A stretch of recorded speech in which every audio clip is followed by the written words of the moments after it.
welcome to the Album Draft Podcast. My name is Reed, and we've got another good one for you for this episode with some heavy tunes coming up here. We've got two guests with me for this one. One is a returning guest, and the other one is a first timer. So let's break out the shotguns. We're going to town. We've got Joel and Kurt joining in. What up? Yeah, kind of like I was just saying, I'm excited to have you guys on. I know you guys are big fans of this band, and Kurt, we had been messaging a little bit. And I know you're excited about it, so it's gonna be a good time. Yeah, for sure. Yeah. So, like, what's your first thought when you think of Norma Jean, or like you hear that name? Like, what sort of emotions or feelings like does that evict for you? Ooh, Joel, do you want me to go first, or you want to go first? Oh man, it's pure nostalgia. Mm-hmm. I mean, I think, yeah. I mean, it totally marks like an era of my life. Really, like the beginning of an era. I had never heard a band like that before, so probably get into some of that. But yeah, it's fond memories. It kind of brings back. It's weird. Like there'll be non-Norma Jean things, like just being at shows really early on, like when I first started doing that. So it brings back a lot of because they had such a big influence. So yeah, pure nostalgia. Which is, it's like, so Norma Jean's my favorite band. So I've listened to them from before they were Norma Jean till their newest album that just came out this year. And I mean, there's a lot of words I could use, but usually when I think about their music, it's like there's some nostalgia, but there's also just like they have this like aggression in their music that it seems to come across no matter what they do. And yeah, they have a message, even though they like to hide it in cryptic ways, and they're always very aggressive about it. Yeah. So, what about you, Reed? I was thinking about this. Like, were you a late adopter, or were you a fan early on? I'd say I was probably a late adopter. So, I knew, like I could always, like, I guess in their earlier stuff, I could recognize the album cover, like I knew who they were, but I probably didn't really tap in until Redeemer. Like that's the one album that when I think of Norma Jean, like that's what I'll go to and listen to. Like I've heard the other stuff, but like that, I'd say that's probably my favorite one. Cool.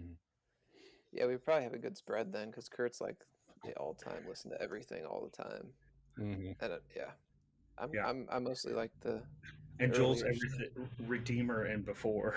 Yeah. I've given their past few albums like a couple of seconds, and then I'm like, I don't know. But so we'll see. You'll like my playlist then. It's a lot of stuff after. Nice. Cool. Yeah, I think I've got a good mix of kind of old and new.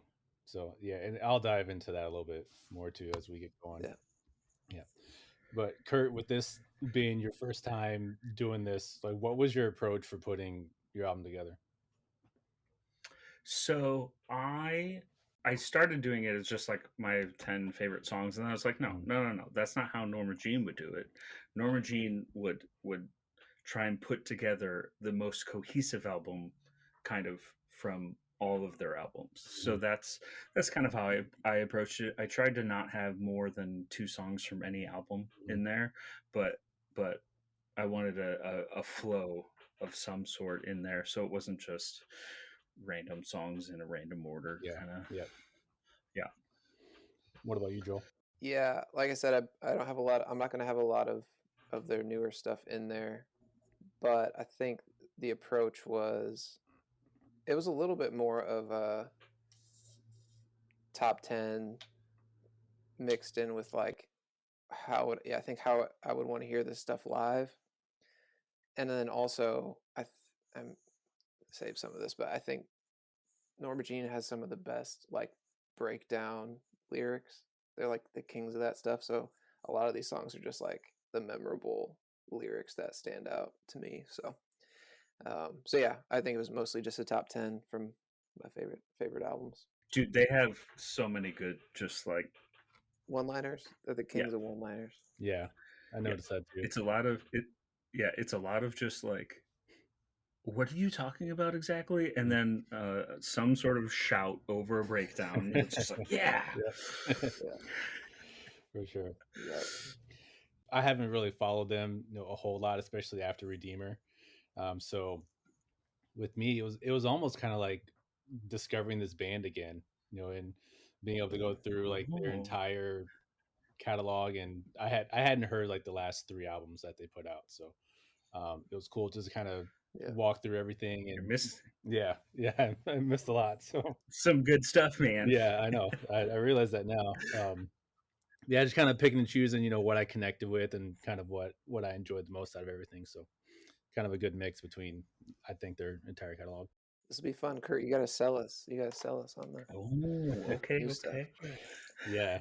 I mean, like the classics are the classics, though. Like, Mhm. I still think "Bless the Martyrs" their best album, but Sure. their new stuff is it's worth a listen. Or 12. Yep.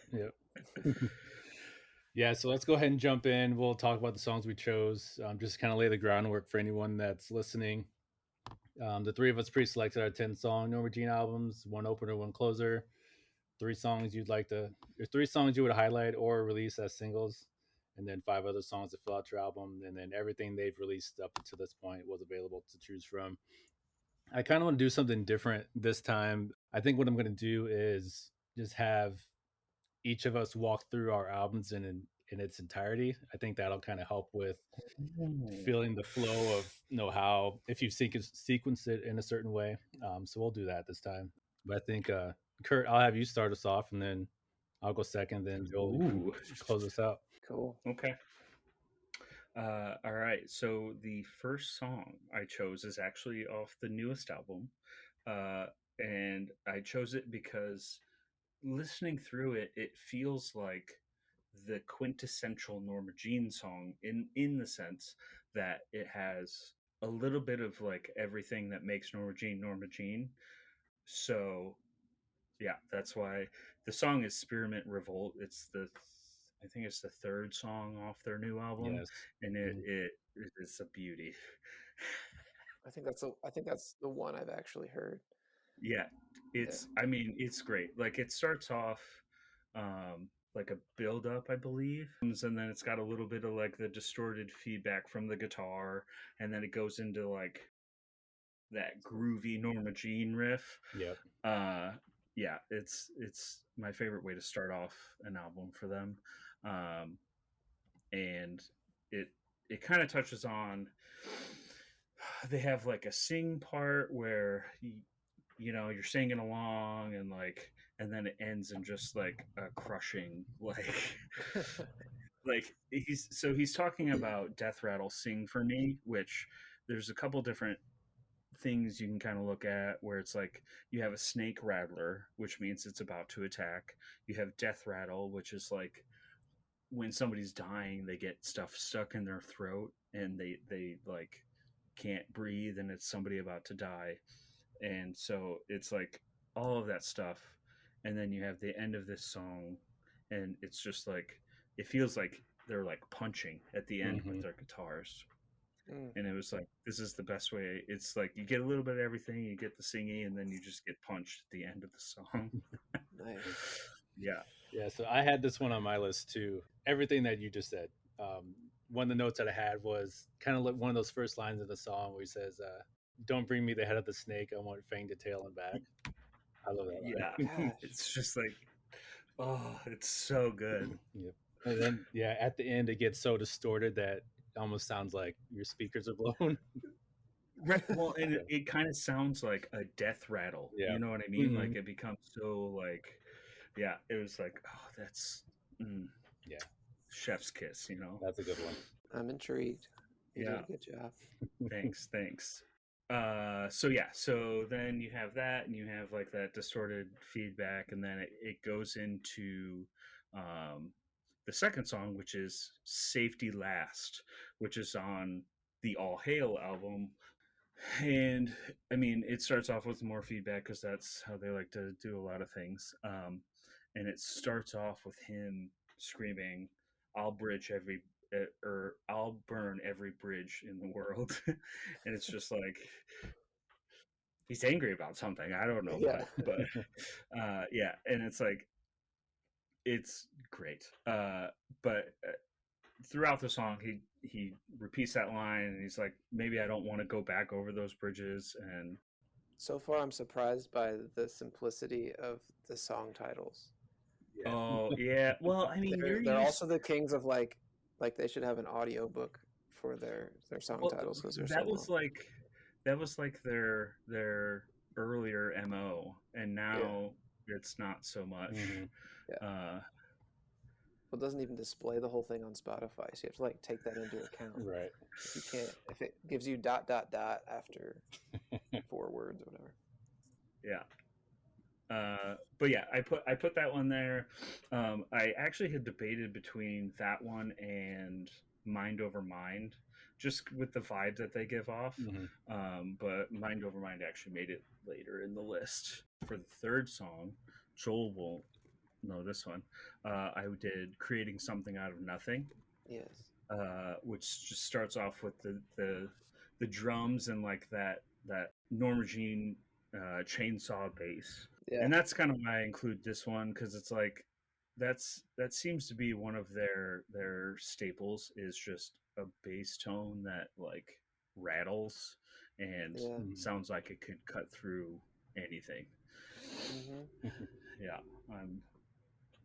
I sent a text earlier to a group chat that I'm in, and I was like, guys, listen to this, because I was re-listening to or watching the documentary they did for Polar Similar, and they're recording, and they have this bass, and he's just playing, and like the guitar tones or the bass tones are just they're beautiful. Mhm.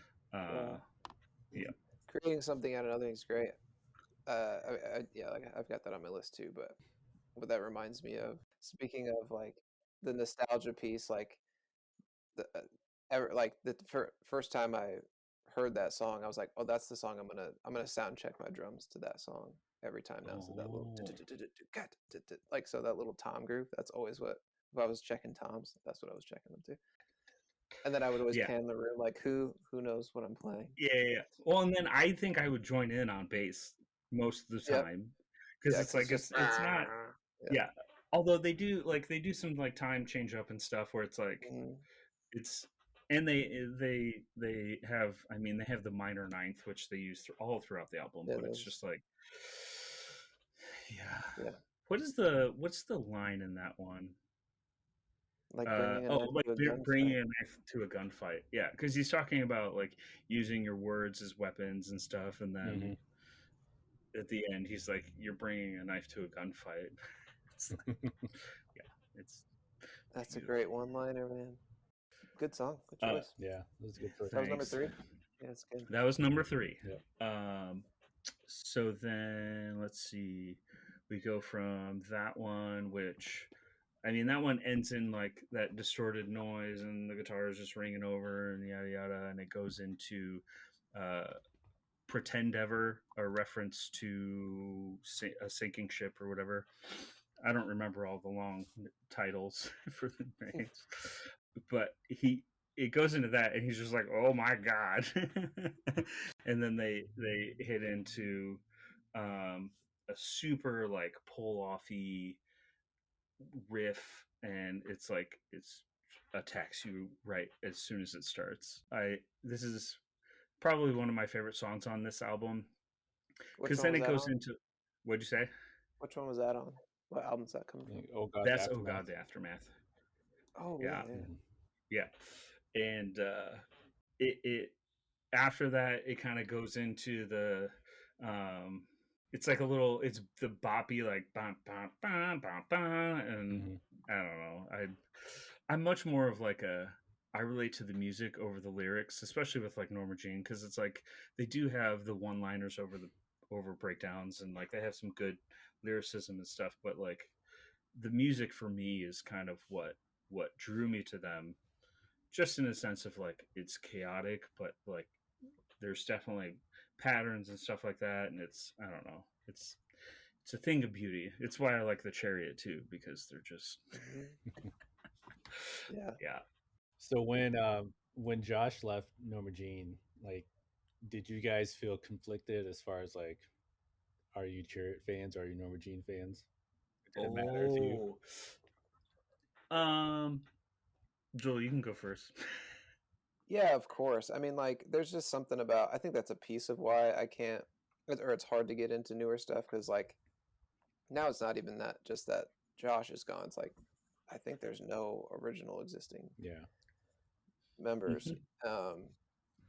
And I don't know. I think certain bands, um, I mean, even when, Scotty left and when then they lost their drummer, I can't remember what his name was.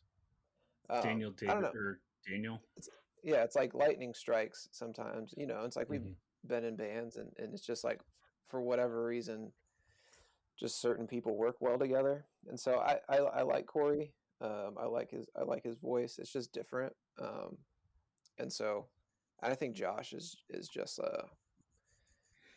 he's a genius, man. And he's kind of crazy probably too. So and Hmm. he's probably a little narcissistic, but it works really well to create amazing art. And Hmm. so yeah, I think it was hard to get on board.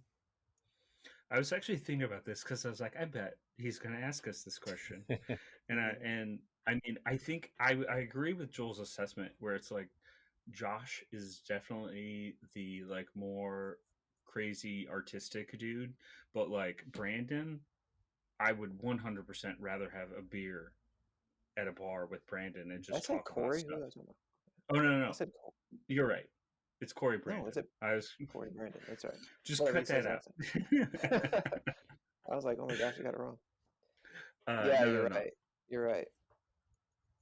He Yeah, seems like a way nice guy. like he's way more chill. He's way more down to earth. Like, I'm in like one of their fan groups, and they pop in and out of there, and like his wife's in there, and his brother who helps a lot with not a lot, but he helps with some of the album writing and stuff, and him and Corey are in a band together, Mm. and yeah, he's a super cool dude. But yeah, it's I think when listening to the Josh stuff and then going to the Corey stuff, it's like it wasn't enough of a difference for me to like detract me from it. Hmm. It was more for me a mental break of like, okay, this was Norma Jean with Josh, and now this is Norma Jean with Corey, Yeah. and then now Norma Jean with every different Right. Yeah. person. Hmm. But I was watching some of their DVDs and stuff. It's like they talk about that, and it's like Norma Jean is has never been one person or a group of people. It's more of a collective, and Yeah. like they want it, and which makes sense because it's like you listen to any of their albums, and they all have the Norma Jean feel, Hmm. whether Mm. you like what they're going for that album or not. Like Yeah. they all feel like Norma Jean, even though it could be a completely different set of people than the last album. Yeah. So, I think it helped a lot that the Chariot rolled around. uh huh, That helped heal some like, oh, what? yeah, So, yeah, yeah, yeah. Hmm. and then it gave you more like the Chariot ultimately. I feel like that was kind of, I mean, it wasn't that far of a stretch from what Norma Jean was doing. So Right. It was kind of it like, was like oh, a, now I get two instead of just one. Hmm. yeah, Yep. yeah, Yep. yeah. Yeah. What about you? So I guess for me, I guess I didn't really notice a difference really. It was just like, oh, here's Norma Jean and here's the Chariot, and they kind of sound pretty similar to me. But Yeah. I just kind of remember when that split happened, and I don't know, maybe on some message boards or something, there were some, different opinions and people taking sides. So I was curious on where you guys landed on that side of it too. To me, it's like it's two different bands, even though they'll Yeah. play old stuff. But it's Yeah, like, I was looking at their Yeah. you had mentioned that Norma Jean's more like a collective, and I was looking at their like former members list, and that might be the longest like former members list I've ever seen. well, and then it's like, and there's some people that like left and then they came back, and then like Corey played bass for All Hail, like recording All Hail, and it's just like, yeah, there's it's it's just a gigantic collective that ebbs and flows between albums. Although their new guitarist, Grayson, he's got, I mean, the last two albums have been amazing. So All right, so you're on what, song 5 now? let's see. Yep, song 5. So we go from Pretend Ever to a song that I feel like every Norma Jean album has one, so I had to throw one in.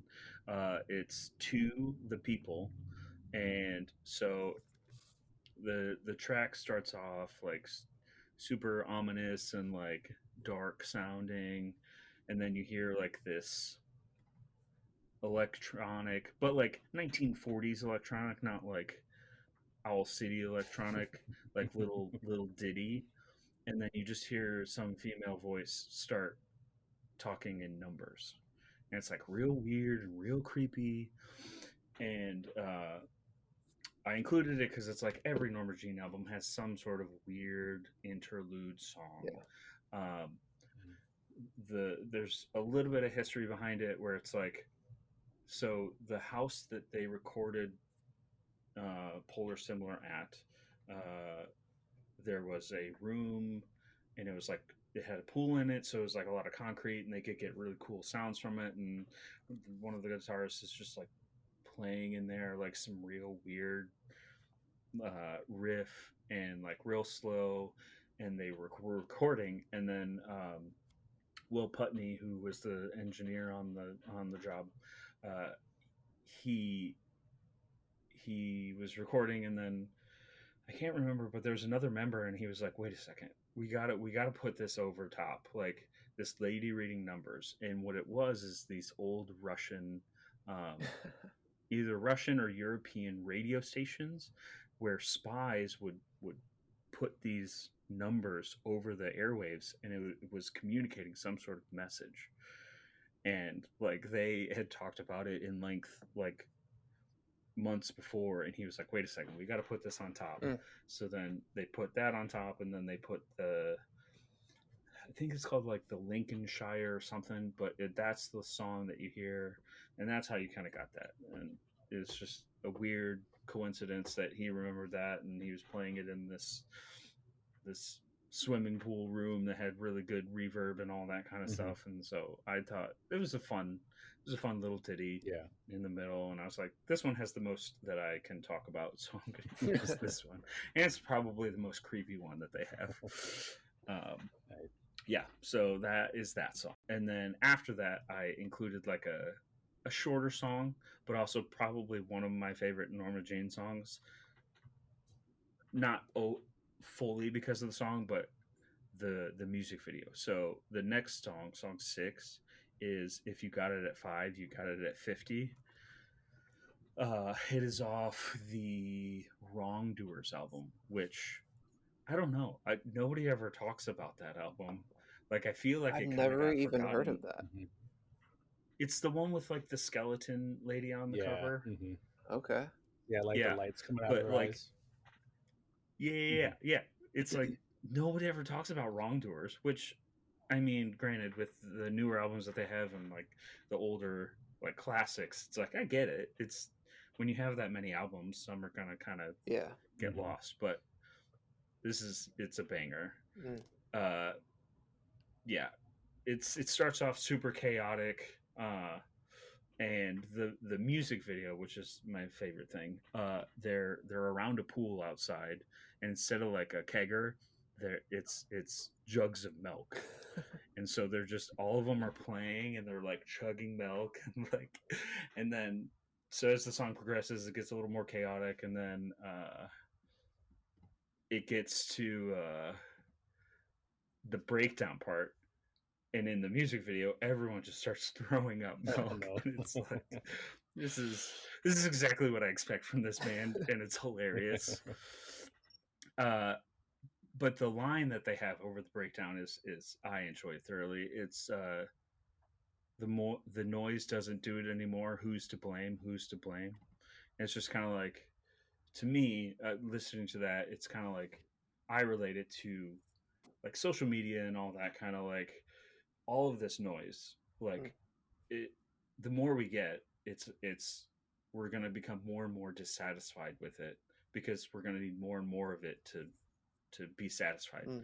And then he's like, who's to blame? Mhm. And it's like, well, we all are. Mm. Mhm. Yeah. Granted, I don't know if that's actually what he meant, because he specifically says, like, I like to write lyrics that are open for people to kind of do whatever they want to with. So I don't know what he actually meant, but I enjoy that line I in like that that. song and the music video. Yeah, I had Yeah. considered that Which one. I don't know if Yeah. Oh, go ahead. what'd you say? I was gonna say I had Oh, considered that one, but I chose a different song off that album. So, but I mean, I'll talk about that later. oh, okay. It was a close one for you. Mm-hmm. Yeah. So yeah, we go from that one to I think one that's on. I peeked on Joel's list, so I know some of the stuff that he did.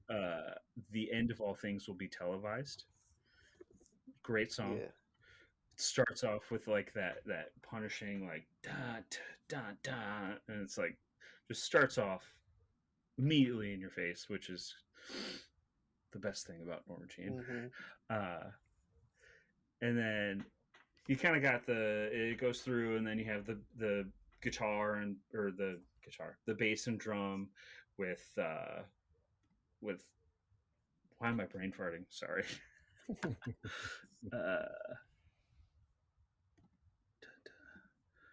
I'm listening to the song as we're talking. Yeah. Mm-hmm.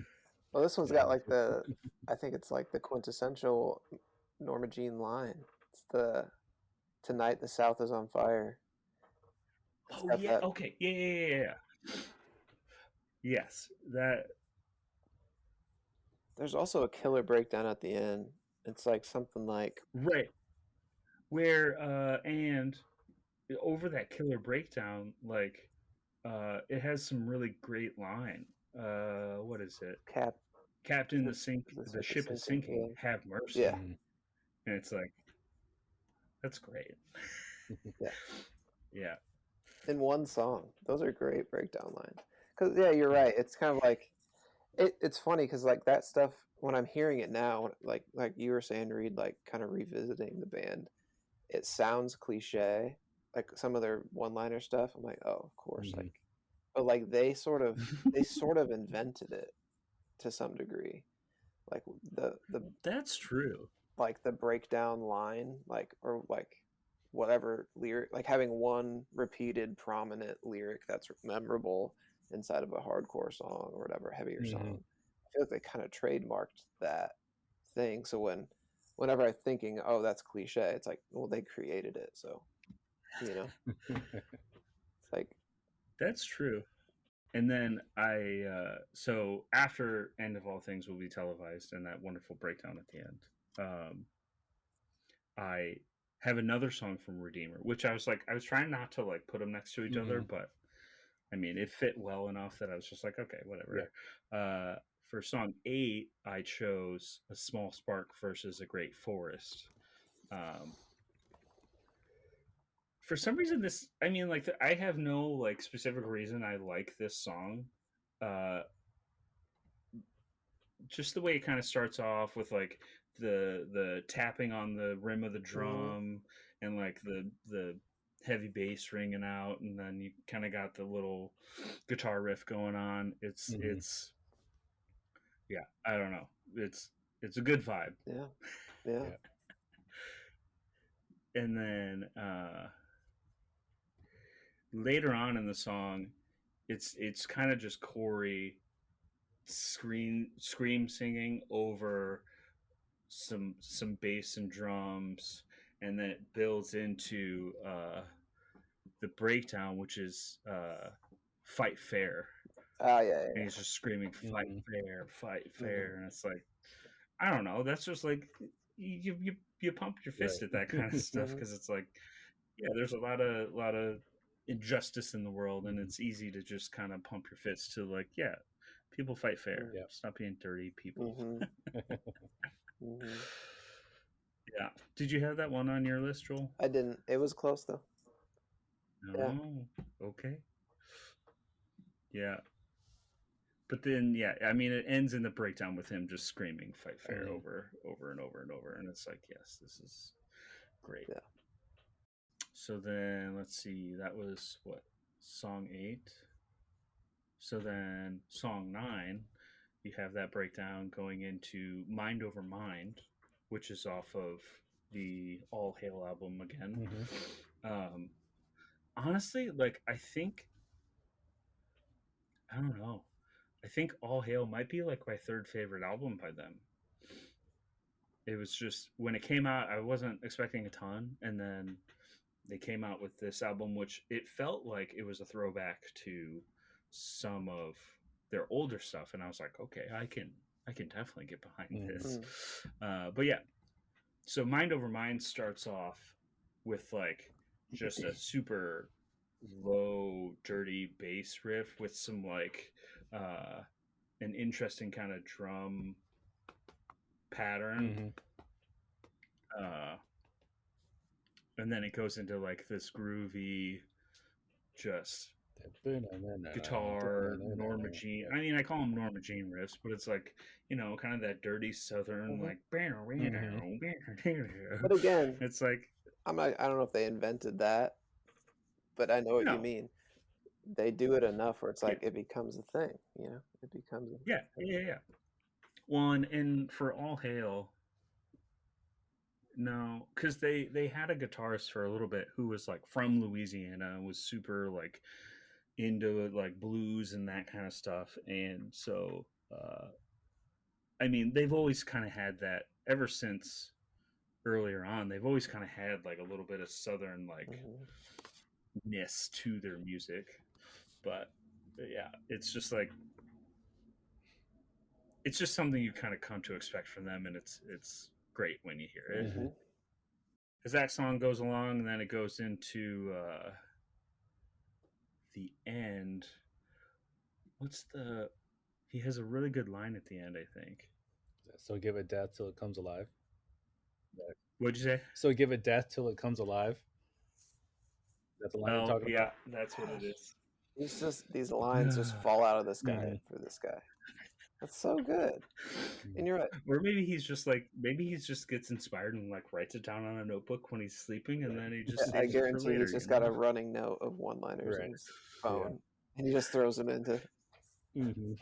That'd be great to just like if we ever had the chance to like talk to him, just be like, do you just have like a notebook of just one Right. liners, or like do you wait until the music is out and Yeah. then like, Yeah. or do you write the music for the lyrics? Yeah. You know what I mean? That'd be fun to talk about. So then that ends, and then so spoiler alert, I actually did 11 songs because Norma Jean, I feel like, would have a secret special song at the end. Okay. So I'm breaking your rules. I It's all apologize, good. but yeah. So we'll go to song 10, which if you're a Norma Jean fan, I feel like you're expecting a song to be on this playlist that has not been mentioned yet, which is the next song. Memphis Will Be Laid to Waste. I believe that is. I mean, they usually play it as like the encore, Yeah. which I mean, if I was Corey, I feel like I would get tired of playing that song after so many years. Mhm. And it's like I didn't even write that song. You know what I mean? Yeah. Granted, it's like I get why everyone wants to hear it, Mhm. but sometimes I feel bad. Like, It's the free bird for hardcore music. You know, yes, yeah, you exactly. go to a show, people scream it out, and they expect you to know Yeah. it. You know. Right.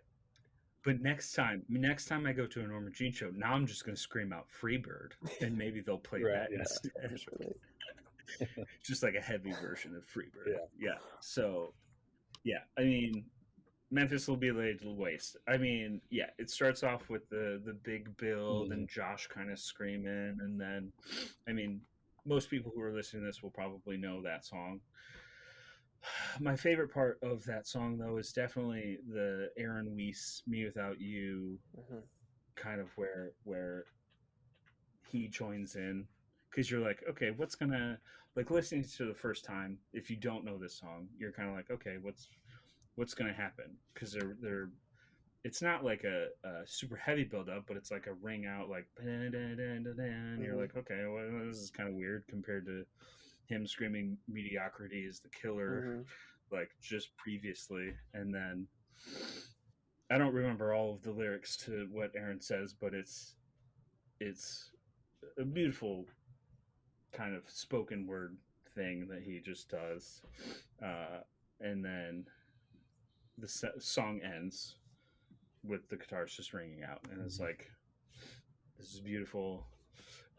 The breakdown in that song, though, I think live is still one of the most aggressive like live breakdowns that I've seen. I mean, like, I've been to like Knock Loose and, you know, a lot of hardcore shows, a lot of like Whitechapel and stuff, but it's like the just the power of them screaming that mediocrity is the killer. It's just like, this is, I don't know, it still gives me chills when I go to see them. Yeah, as you're talking about Norma Jean, one of the things that I think sets them apart. So I mean, there's heavy music. I mean, like you said, like there's death, like more death metal. Like there's like Whitechapel heavy, and then there's like Acacia Strain heavy and Knock Loose. One thing that like is unique about Norma Jean is they've always been they use silence well. So like they're really good at building tension, but like when they want to grab your attention the most, like it could be, I mean, they're good at using silence. So if that's silence just so you hear the one liner, or like they're which I think it makes their music more intense, the way that they chop things up and kind of suck you in with attention and then pull it out. So yeah, that song's a good example of that. So then what's your 11th song, Kurt? Oh yeah, right. The one well, so there'd be like 3 to 5 minutes of just complete silence, and you're just like, wait, why is the song not over? Like, it's one of those, like, if you're listening to it intentionally, you just like stop listening to the song. But if you're like studying and then it keeps playing, and then you're like, wait a second, it's still playing. So then 11th song that I'm sneaking in is Disconnecti from the that's Oh God, the Aftermath. Yeah, because it's the 2 words and then a title. Yeah, I think this song is just like, it's a ballad. It's not even like, it breaks the mold for them a little bit, because a lot of their songs are very just like in your face and like, you know, riffy and that kind of stuff. This is a lot more just like ringing out, and like it's 10 minutes long, and there's a big like break afterwards, and then it ends with just a super heavy like dun dun dun dun dun dun dun dun. And I mean, like, that's how you want a Norma Jean album to end, is send you off with a good breakdown and like get you pumped for the day. Yep. But yeah, so I snuck that in there because it's like, it feels like an ending bonus track. They would want it to be long. They would want it to like be soft in some parts and then end heavy. And yeah, it seems like that would be the song that they would include at the end. Oh, that's good. I like the list. I've got a couple. I guess, of the same songs that I'll walk through when I go through mine. But yeah, I mean, those are all songs that I walked through when I was putting my list together, and I mean, a couple of them I already mentioned that I had as like honorable mentions that I had to cut off and everything. So yeah. Oh yeah, if I had unlimited songs, like, there would have been so many more songs on this list. Yeah. But I was trying to stick to the rules, except for, you know, number 11. But I was like, you know what? I put a 2 minute and 14-second songs in. It'll be fine. Yeah, no, it's so good. Well, then you've got the interlude in there too. So right. You know, so really, it's almost like you just really break the rules.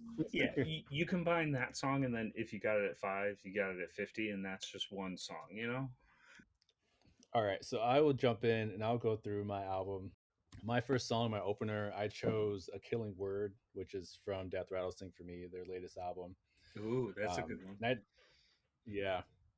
So I kind of feel like they always bring energy with their songs, and they don't really have a ton of songs that are like mellow or a little bit chill. So, I mean, you could really, if you're gonna take the approach of wanting to have like a hard hitting opener, you could really select anything. But I selected this one because it does start off kind of mellow with a little bit of an acoustic, and it slowly starts to build with this distortion, and then they're just kind of full on right after that, and he screams, "This is the introduction." So lyrically, I felt like that fit to open up the album. Perfect way to open it And up. yeah, and I was watching the video for this earlier today. I thought it was pretty cool. They're kind of in this like abandoned house. Kurt, I don't know if you've seen it or not, but I actually just saw it yeah, for the they're first time today. Yeah. okay. Yeah, they're in that abandoned house and kind of starts flooding halfway through, and they're kind of playing underwater. And I don't know. I think it's just a good song to grab your attention. So then after that, I also had "Mind Over Mind" on my list as my second song. Ooh. And I think it's also the second song on that album too. All Hail. Yeah, I like that guitar line. That Dude, it's just nice like, little nice little groove there. yeah, it's beefy too. Like, it's not just like Hmm. a high pitch. It's like it's got some girth, you know? I feel like as a band, they're really good at kind of writing these like offbeat parts, or kind of blending like all these different time signatures in their songs. And I've always kind of been jealous of people that could write like that, because Yeah. It's I like tend to be a little more straightforward. So yeah. Yeah, my mind definitely mhm, doesn't work like that. I can yeah. enjoy when people write music like that, but I could never, like, Hmm. yeah. Even with the cadets, like when we had like slightly weird stuff, like I would Hmm. have to practice it much more than the normal stuff to Yeah. like make sure I got it down. I know. I feel like I would be like timing it out in my head, like, okay, I'm like I'm actually like counting every beat. Yeah. And then I'd still screw it Yeah. up and I'd be like, well, whatever. We're playing rock and roll. People don't care. Right. Yeah, it's all good. It's all about the energy, right? Uh-huh. All right. So then for my third song, I went to Wrongdoers, and I chose "The Potter Has No Hands." Ooh, that's a good one. Yeah, and for this one, I'm trying to pull it up here. There's like this guitar tone. It's not a tone, I guess, but just like this riff that he plays, it's kind of disorienting. It's like the Uh-huh. Yeah. yeah. So it just, I mean, I like it. It sounds great, but the first time I hear it, I'm just like, oh, it just kind of pierces your brain a little bit. Uh-huh. Yeah. Yeah. Yeah. It's disorientating to the senses. Well, and then yeah, and I mean they have the bass on the low end too, where and it's kind of got that Hmm.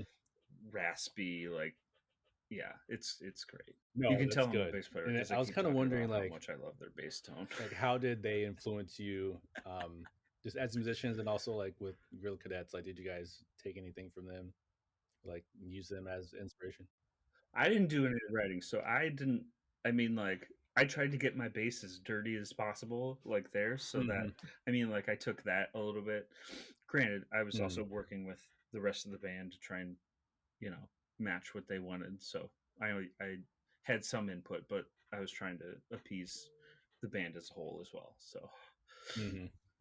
All right. So for my song four, I kind of jumped in. This is kind of I'll call it my older Norma Jean. These next, I don't know, 3 or 4 songs. So start off with Band Network, Vultures, and Vivid Color. ooh, As I was kind of like I talked about, as I was listening through all of their albums, I kind of feel like this album maybe marked a shift in the band. And I don't know, what members were in at this time and what changes were made at that point, but um, I feel like the older albums didn't sound as polished as the newer ones. And obviously, I know that also comes with becoming a bigger band and having more access to money and better production. But um, I kind of feel like they got away from a little bit of like that dirty DIY sound, that mm, you've got in kind of those first couple albums than you do with the newer stuff. yeah, yeah. There definitely is, like, even between Oh God and then Redeemer, like, Hmm. because after Redeemer it felt, well, I don't know, maybe Anti Mother still felt Sorry, I'm thinking while I'm talking.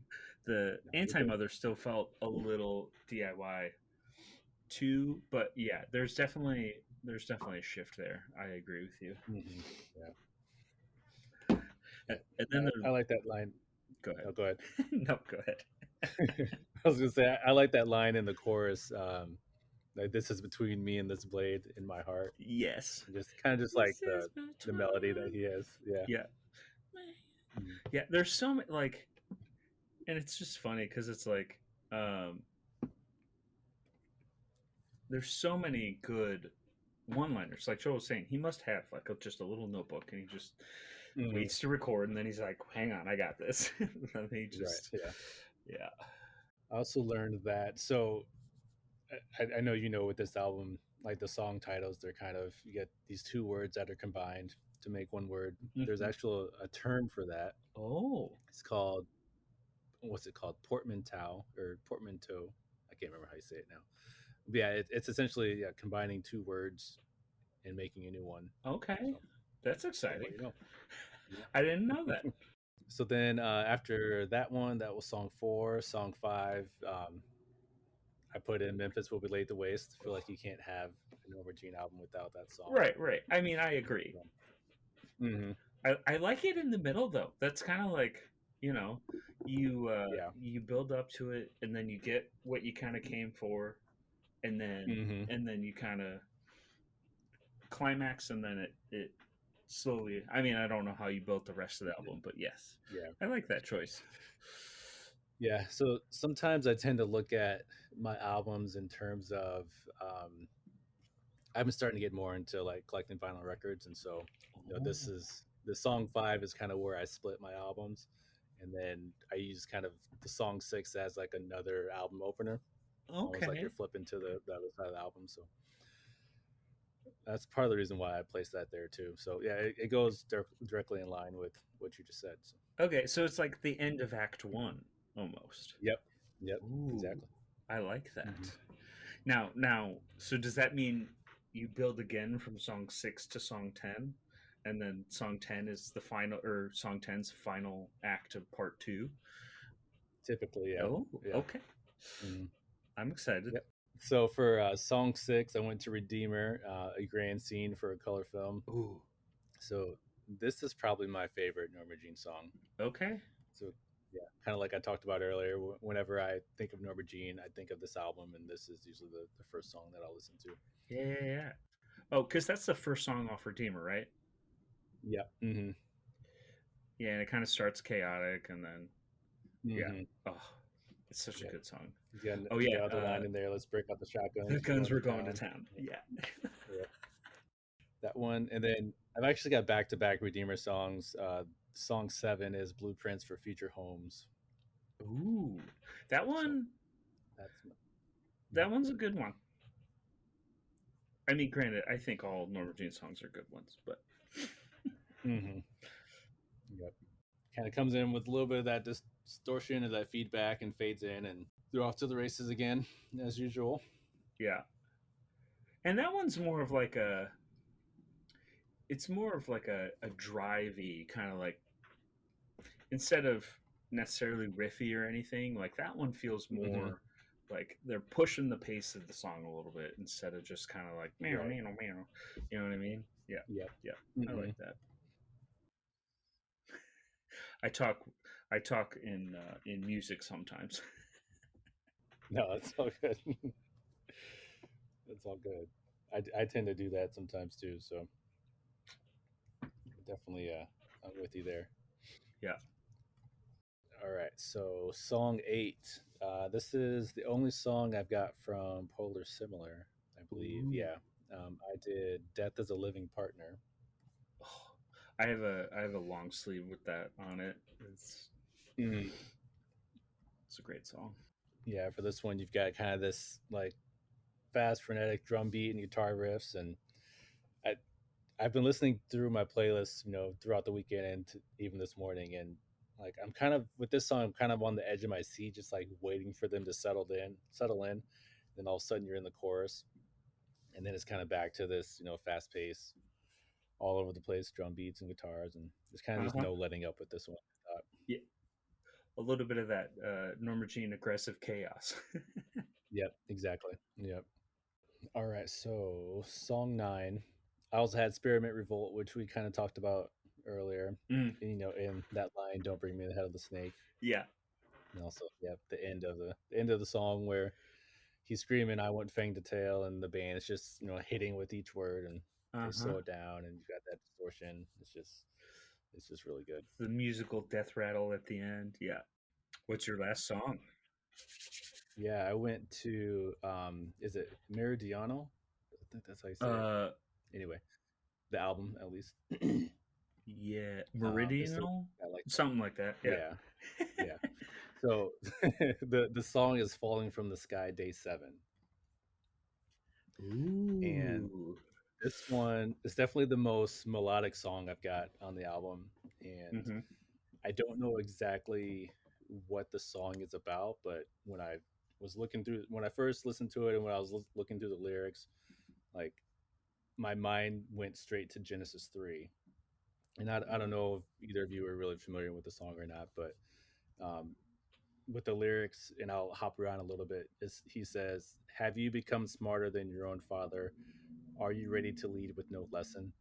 Your death will bring you all the answers that you've been looking for. How does it feel to kill? How does it feel to kill?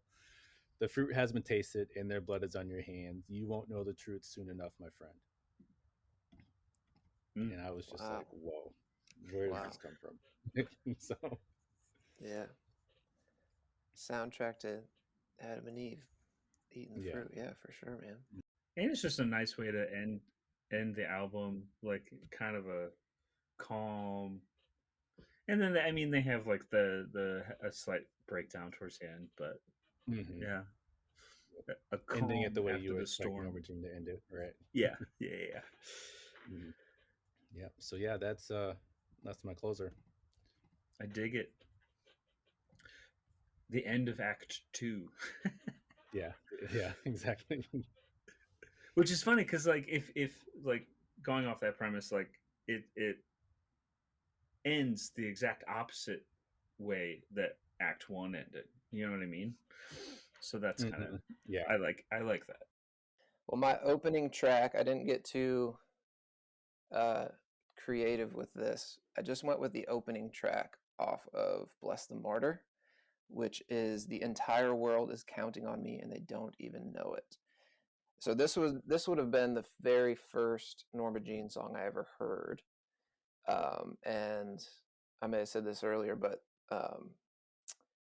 it was the way I came about hearing about Norma Jean was I was at youth group, and our Kurt, a band that Kurt and I were in, cadets, was just about to get started. I don't even think they had asked Kurt yet. I think we had like a different person lined up for bass, and Oh then yeah, I was the second choice for bass player. I was you not. were the better choice. Yeah, yeah, But yeah. uh, You guys just had to realize that first. yeah, Yeah. yeah. So I think it was either Josh or Justin or both of them. He had uh, like a burned CD of Bless the Martyr, and he kind of like handed it to me. He was like, "Hey, like if you want to play drums with us, that's cool. But here's like, I think he handed me that, and then probably uh, Showbread. I don't know if that came out at the same time. No Sir or whatever, but he said, "Here, learn these songs." So then I had never heard anything. I mean, I listened to like metal, but mostly like in the vein of like Pantera and Mhm. Metallica and that kind of stuff, like some new metal stuff. And then like other than that, like I was like a big Incubus fan, so like this was kind of outside of what I was used to some degree. And so I remember Mhm. sitting down at my drum set, putting my headphones on in the basement, and like, okay, I got to learn these songs if I want to be in this band, and I do.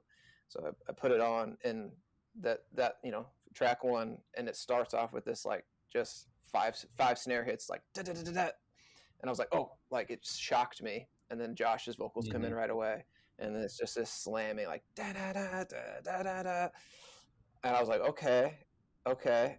And so I literally remember sitting down in my crappy little PV drum set, just banging the mess out of it. My parents probably were like, "What is he doing?" So um, that I that think song, I think they said that every time we were in the basement. right? So they were gracious to us, but um, Yeah, so I remember learning that. So that and that was sort of one of those like kind of like touchstone moments of like, oh, like you can like there. I remember thinking like, there's no rules with music. Like, Mm-hmm. this was so chaotic, yet it made sense to me, and it like tapped into something that was like stuck with me to this day. And so yeah, just love that song. And then there's this the challenging part of learning that, and then like really getting deep into the music was I learned quickly that Norma Jean likes to do these like syncopated, like it's like guitars are chugging, and it's in the middle of that song where he's got, or they have like it's like a tom and snare groove where they're just like da da da da da da da, and it's like the rhythm of it changes. So like trying to learn that, I remember that. So anyway, so that song holds a pretty special place in my heart. Just hearing Josh and that vocal style was monumental. So love that one. Then track two, I don't know if we were doing singles and whatnot, but I think they actually released this one as a single. So this is Murderotica, an Avalanche in D minor, from Oh God, the Aftermath. Again, like I said, Norma Jean is like really nostalgic for me. All the songs I'm choosing are going to come off the first three albums, but Mm-hmm. this reminds me of touring with cadets. We actually had an opportunity. We toured to like Indiana or Ohio or something like that with a band called The Hill to Die Upon, and they're metalcore. And at the time, their vocalist is this awesome dude, hilarious as all get out, Justin Heiser. He's played in a lot of bands. Probably most prominent was he played bass in the Color Morale and did some vocals in that. Was he in the Handshake Murders too, Kurt? No, that wasn't it. Some He was in The Blamed, I Yeah. think, Anyway, and he had. I mean, he was in Norma Jean for like right, 3 weeks. right. So that's why I'm bringing him up, because there was an interim time where Norma Jean was still playing shows, and they're like, you can find these videos on YouTube. It's hilarious. Like Mm-hmm. they just have random people like, if you know the lyrics, come grab the mic, and we're just gonna jam. So they actually had Justin on for a couple of shows, and I think his videos of that, he sounds terrible. He's actually a fantastic vocalist. But anyway, I remember driving around in the van, driving all the way to Indiana, and this album was just like on repeat. And he's obviously a huge Norma Jean fan, so I just remember Mm-hmm. him like screaming along to the song and like air riffing all the parts to it. So that's a fond memory. And then I just love again, like Norma Jean and their breakdown lyrics and their one liners. We'll tear this place apart. Mm-hmm. That breakdown is so sick. Yeah, but there's hope for us yet. Yes, yes, I think is yes, little shining glimmer of hope. Right. yes, yeah. Yeah. Yeah, so love that. Oh God, the Aftermath is a fantastic album. So this one, The End of All Things Will Be Televised, would be my track three. I would also release this one as a single if it were me. This is on, I don't have this down. This is on Redeemer, right? Yeah. Yeah. So yeah, that's right. Because again, just stuff being Mm-hmm. nostalgic. This reminds me of I was dating a girl, and her dad lived out in Milan, and she moved out there to live with him for a little while. So I was making these like every other day, if not every day. Like I'd get off work and I'd drive out to Milan and drive back home or whatever. Lots of driving. Mm-hmm. And Redeemer came out, and so that was the only album I was listening to. So it kind of reminds me of driving over Mm-hmm. the bridge and hanging out. And I think maybe you guys have talked about this song too, but the Tonight the South is on Fire, the way that breakdown hits, it's kind of comes out of nowhere. I remember when Redeemer first dropped, I was kind of like, okay, like this is, you go from Bless the Martyr to Oh God, which was already kind of a shift, but you kind of Mm-hmm. expected it with Corey, and then it was like, okay, what are they going to do next? And it was like, all right, like this feels a little bit more produced, but Mm-hmm. then that, as soon as that breakdown, as soon as that came, I was like, okay, this feels like Norma Jean, and it has that Yep. energy, and it was so surprising. And even the you can kind of hear their riffs like mature, and that song also strikes me because if you follow along with like the lyrical pattern of how it's really cool how they syncopate the guitar parts with it, it and then it deviates into that breakdown. It's pretty great, and then the end breakdown is sick too. We talked about too. Captain, the ship is sinking. Have mercy. So love that. The end of all things will be televised. Great song. Yeah. And then Kurt, I think you talked about this one. The fourth track would be creating something out of nothing. Wait, that's not the whole title, right? Oh yeah. Only to destroy. Yes. Gosh, these song titles again, they're just so long. That was the thing. I love it though. We need to bring it back. They did the trendy make a song title like 2 or 3 sentences just for the fun of it, and then the Devil Wears Prada just went with it, and then every other metalcore band was like, yeah, we gotta do that too. So just to deviate for a second, because I always wondered, okay, so not too far, but like the Chariot, that album that's everything is everything's alive, nothing is bleeding, or whatever. Everything's alive. Oh my gosh. Anyway, why can't I? It's like 4 phrases, and I was just listening to an interview with Josh, and he said that he chose that album title because every band of the time, like every metalcore band, was like it's like bleeding through or death to this or So he was like, look, like this music sounds angry and but he's like he wanted to go, like he was like it was kind of a being snarky about that. Anyway. So everything's alive, everything's breathing, nothing's dead, nothing's yeah, so he's literally just like, listen guys, we're getting cliche. It's gonna be okay. Yeah. So I love that. I think he said he actually originally had it as a song lyric, and then he was like, no, this is the name of the thing. So so like I said, this song again, like learning this album on the drums, this was a challenge. It was like it starts with the tom intro, and which is fun. I just remember always sound checking my drums to it again, so love it. And then the highlight of the song for me is the build up to, and then the like bringing a knife to a gunfight breakdown, which is just so ripping. The way that those chords just like it literally reminds me. I mean, it's perfect. Like it sounds like a knife being like ripped out of a sheath or something like. And again, like that whole at the time that's so that it's kind of gone away. Like Knocked Loose has brought it back. Amir did it, but then they did it with like a whammy or like a pitch shifter and like got those notes like way up high. But at the time, and his vocals were weird too. Yeah. But at the time, that whole idea was just so unheard of. Like the chuggy breakdown thing was kind of there, but just these cutting high chords in contrast, it was just like, wow, what am I listening to? And it catches you off guard. So that's that on that one.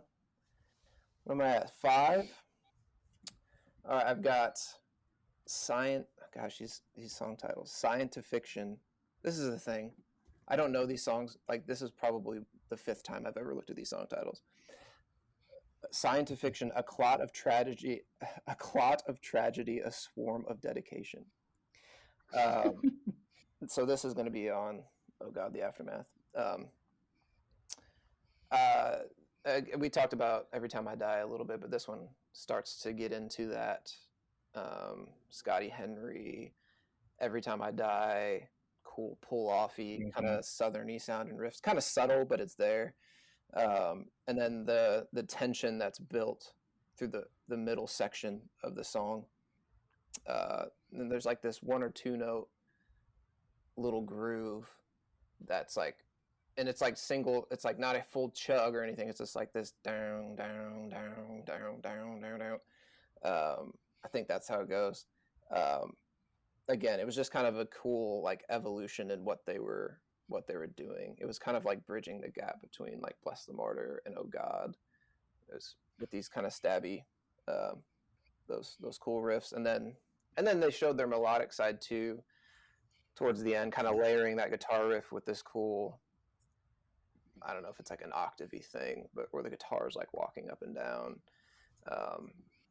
It's one of those like really kind of gets cinematic when it starts off really kind of heavy and chaotic. So, and then it ends in that just shimmering like guitar riffing. Yeah, that's What do I have next year? Dilemma Machine, Coalition, Hoax. That's the song title. Ridiculous. Oh. Ridiculous. I'm having trouble remembering what this one sounded like. Hold on, give me 2 seconds. Were you on when I was talking about like the actual name, or I guess so they're taking like two words and combining them to make another one? Were you on when we were talking about that a little bit? Okay. I don't think so. I think I cut out. So there's like an actual word for it. It's called a I just forgot it.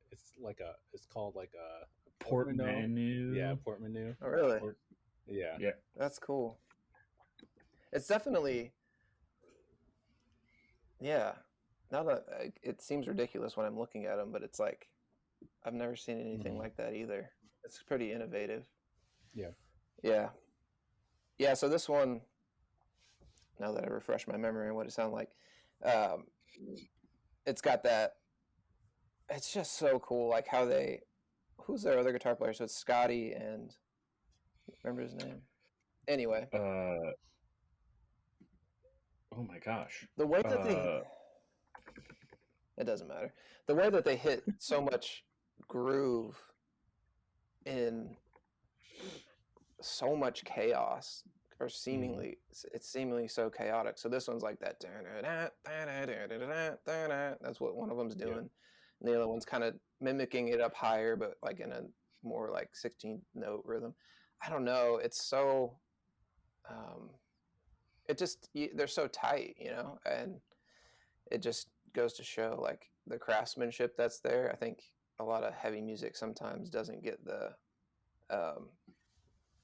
notoriety for how much it takes to really, like we were saying, like my parents listened to us play in the basement, and it mostly just sounds like noise to them.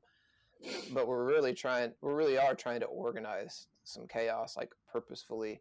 And so this one reminds me of that. And then he's got just the line in here. It's towards the end. I think the line is "No destruction, war's constructive." No idea what that means. Again, it doesn't really matter. It sounds really cool when he screams it. So great song there.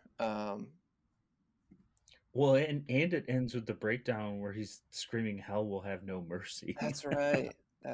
Yeah. And it's just like a slugger of a breakdown too. Yeah. Chris Day is the guitarist. Chris Day, that's right. Is he in Holy Gold too?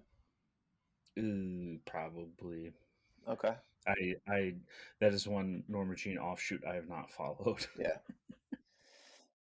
My next track, this would be track 8, would be Face, face. Face to face? Face to face? Is that what they mean to that? But mean by that? Maybe. Probably. So this one's on Bless the Martyr. It's again similar to the last song I was talking about. Just it's got that layered guitar thing going on, and I think it showed their maturity actually in songwriting, or like where things were gonna go, because it actually sounds pretty similar to. It's probably the one song that sounds the most similar to "Oh God" to me, but then it's got that.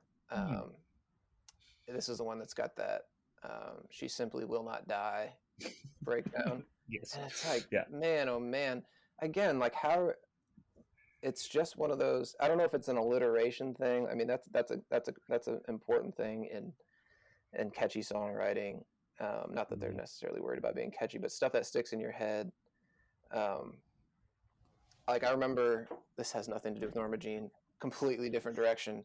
We listened to this guy talk about how these people from Switzerland. A lot of pop songs like from the early 2000s were written by people in Switzerland because they knew enough English to like know how like they liked.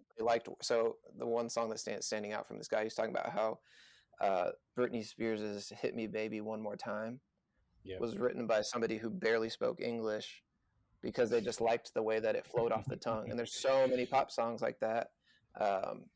And so that, I don't know, there's something in there with the She Simply Will Not Die. Like, I don't know, it's something that you would want to say over and over again like he does. So, and I like how it shows some like a lot of Josh's emotion. Like it kind of goes from the "She Simply Will," like he's kind of chanting it to like this, to the heavier, just repeating it, but heavier. So like there's frustration almost that he's trying to get out. Yes.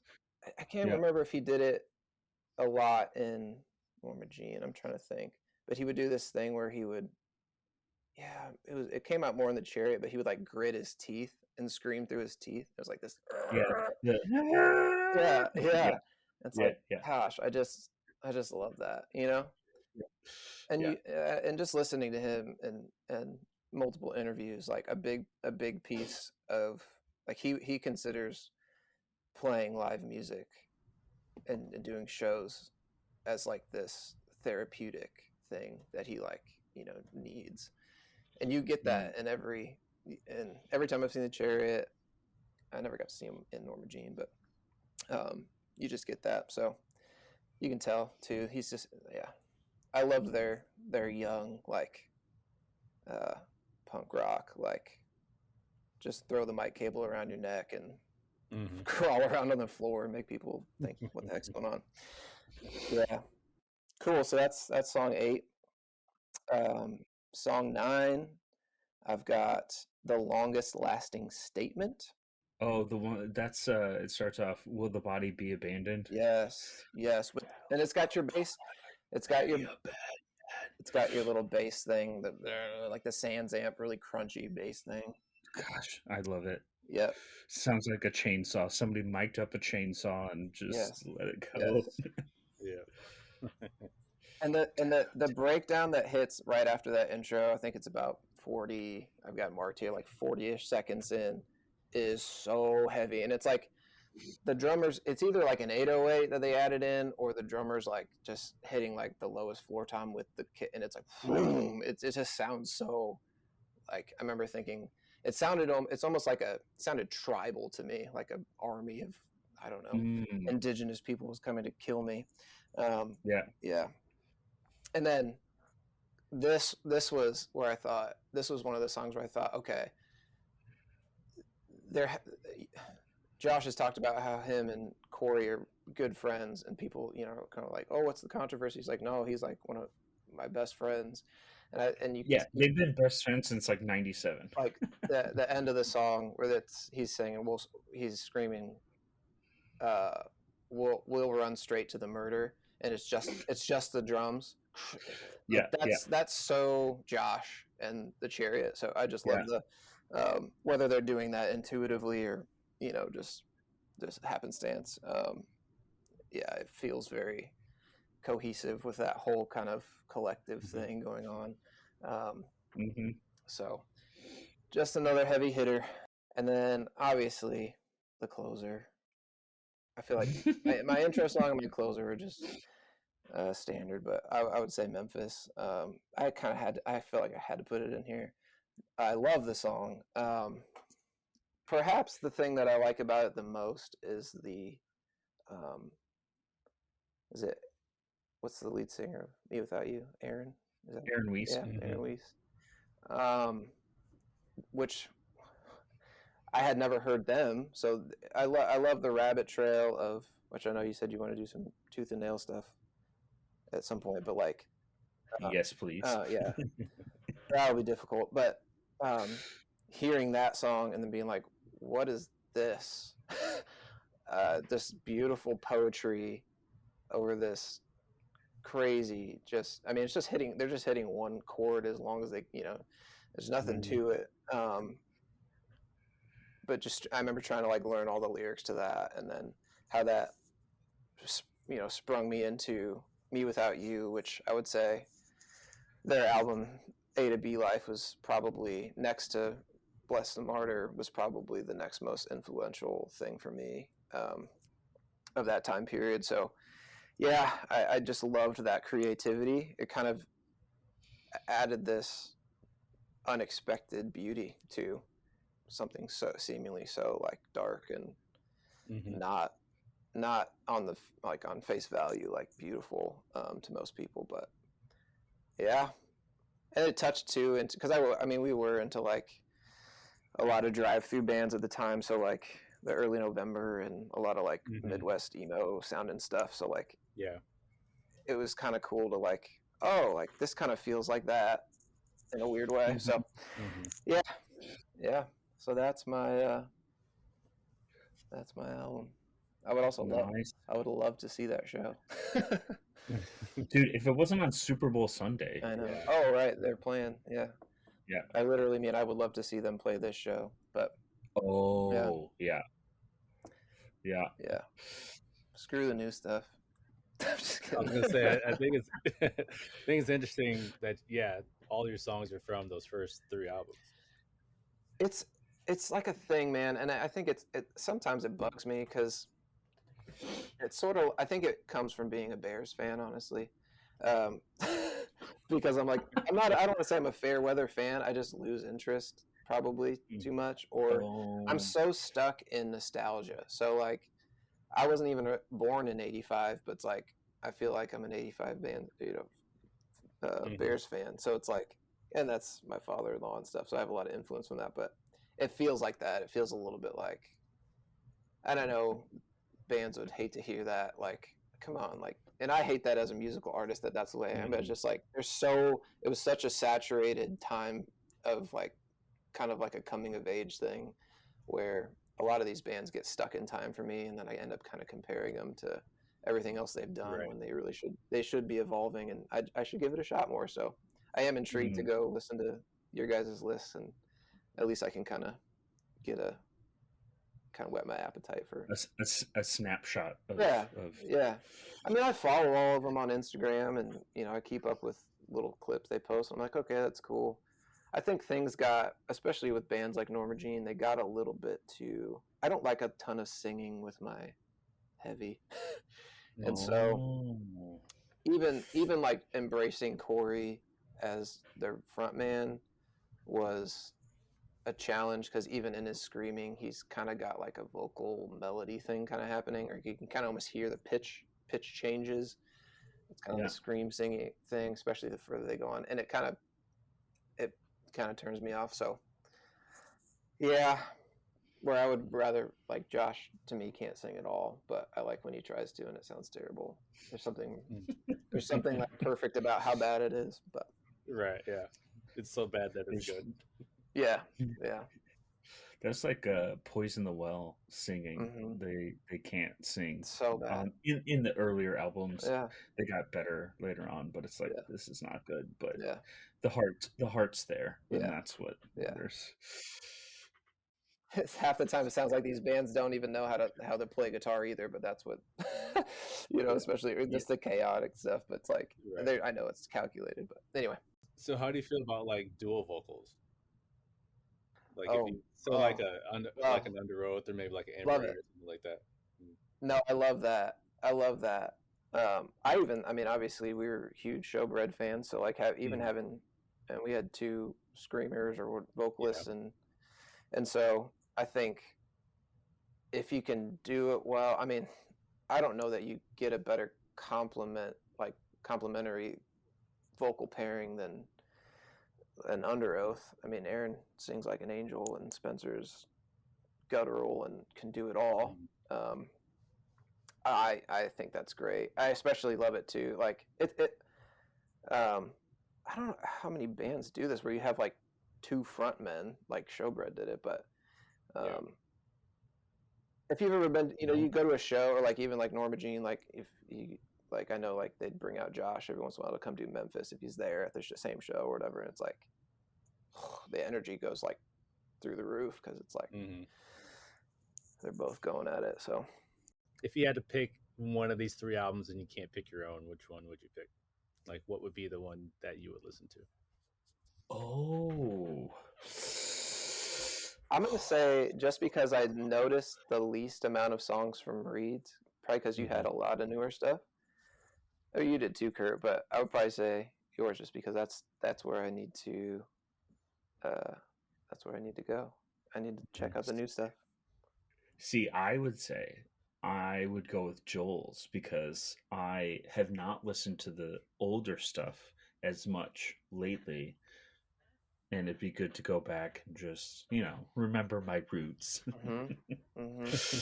So, yeah, listen. I mean, because I've actually listened through Joel's list, and it was a good walk through memory lane, and I was like, yes, this is why I fell in love with them.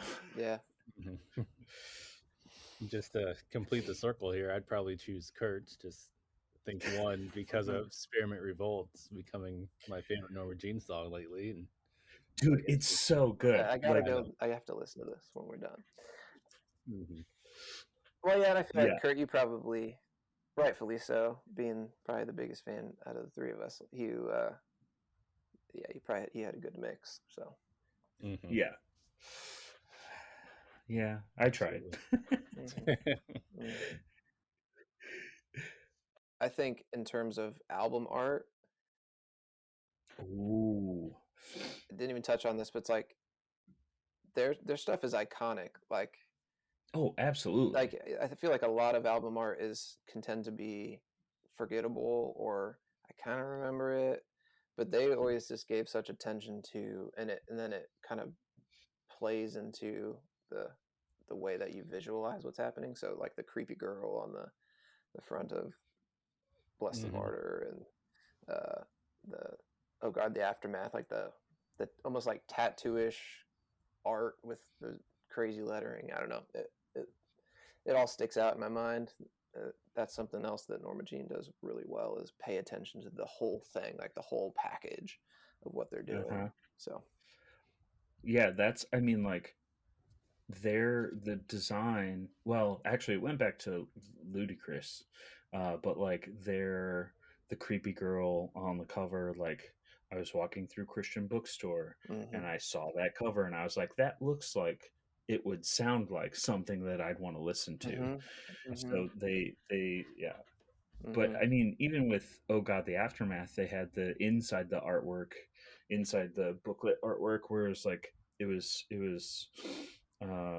they had people, but then like they were turning into like plants and stuff, and like there was a dude with like tree limbs for arms and weird stuff, and it was like unsettling but like pleasing to look at the same time. It was just weird. Yeah. Do you have a favorite album artwork? Ooh, from them? That's a good. Honestly, I really liked the. Oh, that's tough. That is tough. So I'll go. I think I would probably go. Yeah, I was gonna say, I'd probably say my favorite, and it's not even like an album. It's more of like a compilation album of like all three of their first ones. It's the Birds and Microscopes and Bottles of Elixir. And Raw State. Yeah. It's like a combination of, kind of those first three albums, I guess. Yeah. That's true. It's got some of the chaos, and it's like, yeah, I like that one. It's probably a tie for me between Oh God, the Aftermath and Redeemer. I have no idea what's going on the cover. It's like a crow biting someone's finger, but the girl is screaming. I don't know, like, but I think the Oh God, the Aftermath stuff looks so. Again, it's simple, but I don't know. It reminds me of, like, even they have like typewriter text with scribbled out handwriting, and then this guy who actually kind of looks like Scotty Henry with a hook hand, and he's like drowning. A random serial number looking thing. I don't know. It's so, I don't know what they're trying to accomplish, but it's working, So it kind of looks like a ransom note. I don't know. It's pretty dope. Yeah, I would say probably Oh God, or Polar Similar. They did it was like pretty simple artwork, but it was like the dead raccoons or whatever they were on the front cover, and then they had a bunch of other, like, I think not taxidermied but dead animals on throughout the thing. And it was like, I don't know. And then they I actually have a shirt from that album, and it's really cool kind of line art. It just says death is a living partner. But yeah, all of the artwork from Polar Similar was great. So cool. That looks really cool. Which I didn't know, but on the cover until you said that. And now I was like, okay, I see it now. Oh, on Polar Similar? Yeah. Yeah. Oh, I've never noticed that. Yeah, it's just dead. I've always thought it was like, yeah. Now that I'm looking at it, it's like rats, isn't it? Or wolves. Like that, I can't tell. Yeah, long tail. It's probably a rat. That's disgusting and cool. But also, I was listening to an interview with Corey, and he's a designer. Like, that's what he was doing before he joined Norma Jean, and so I'm sure he has a lot of input, or just hands over all of the art stuff. And the new album artwork, though, I will say, honorable mention. It is pretty cool. Yeah, it is. Yeah. Oh man, I appreciate the opportunity for me go back in the past and talk about it and think about it. It's gotten me back into them again. Not that they never fall too far away from the Spotify for me or anything like that, or but this was cool to kind of think about it a little bit more, and so influential. Yeah, kind of like I talked about before. It was good for me just to really sit down and go through their entire catalog, especially with those later albums I hadn't really heard, or I hadn't heard at all. But so definitely found some new favorite songs that I'll be jamming the rest of the year, and they'll end up on my Spotify list probably. I'm sure of it. So. And I had to listen to Meridian all again because I just like forgot about that album. Even though I don't think I picked a song off of it, but. Thanks again to Joel and Kurt for joining in on this episode on Norma Jean. If you haven't already, go ahead and follow us on Facebook and Instagram under Album Draft Podcast. Let us know what songs you would have added to your Norma Jean album, and we'll catch you on the next episode.